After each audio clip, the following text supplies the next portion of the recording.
So మీరు ఎప్పటికప్పుడు కొత్త కొత్త టెక్నాలజీని తీసుకొచ్చి ఇక్కడ ఇంట్రొడ్యూస్ చేస్తున్నారు. ఎఫ్‌డీఏ అప్రూవల్ ఉన్నటువంటి టెక్నాలజీ కాబట్టి. సో ప్రైస్ వైస్‌గా చూసుకునేటప్పుడు క్లయింట్‌కి బర్డెన్ ఏమైనా అవుతుందా? కొన్ని మెషిన్స్ వచ్చి దానికి ఎగ్జాంపుల్ చెప్పాలంటే చైనా నుంచి కూడా దొరుకుతాయి. కొన్ని మెషిన్స్ కొరియా నుంచి కూడా దొరుకుతాయి.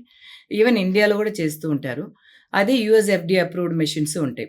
ఇప్పుడు ఆ మెషిన్ ఇప్పుడు మనం చేస్తున్నామంటే సపోజ్ ఏదో ఒక ఫాల్ట్ వస్తుంది అంటే మనం పారామీటర్స్ ఏదైనా చేంజ్ అవుతుందంటే ఈ ఈ మెషిన్ అండ్ కొన్ని మెషిన్లు అనేది అది జరుగుతూనే ఉంటుంది. ఆ డ్యామేజ్ అనేది మనకు కాస్ అవుతూ ఉంటదనమాట. అయితే ఎఫ్‌డీఏ అప్రూవ్డ్ మెషిన్ అలాగనే స్టాప్ అయిపోతది. ఇండియాలో చూసుకునేటప్పుడు డెఫినిట్‌గా ప్రైస్ అనేది ఎంత హ్మ్. ట్రీట్మెంట్స్ ఉన్నా కూడా కాస్ట్ ఆఫ్ ప్రైస్ ఎంతున్నదనేది కూడా చూసుకుంటారు. ఆలోచిస్తూ డెఫినిట్‌గా ఈవెన్ ఉంటారు మిగతా కదా! క్లినిక్స్ కూడా వెళ్ళేసొస్తారు. హ్మ్. వచ్చి అక్కడ ఇక్కడి నుంచి అక్కడ మేబీ అక్కడ కంపారిజన్ చూసుకుంటారు. అక్కడ ఇదే పీఆర్‌పీ అంటారు. అక్కడ పీఆర్‌పీ నాకు 2000కే వచ్చేసింది. నేను అక్కడ తీసుకున్నాను.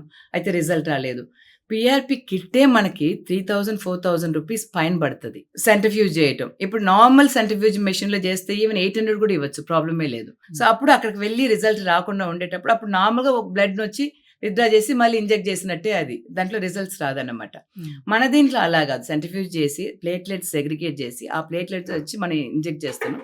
చేసిన తర్వాత ఆఫ్టర్ పీఆర్‌పీ ఆ గ్రోత్ ఫ్యాక్టర్స్ వచ్చి ఫాలికల్స్ వచ్చి స్టిమ్యులేట్ చేసేలాగా మన హోమ్ కేర్ ప్రొడక్ట్ ఇన్వాకేర్ అని ఒకటి ఇస్తాం. హ్మ్. సో, ఆ రిజల్ట్ అనేది వాళ్ళు ఒక 2 మంత్స్, 3 మంత్స్ కంటే మంచి రిజల్ట్స్ వచ్చి వాళ్ళు చూడగలరు.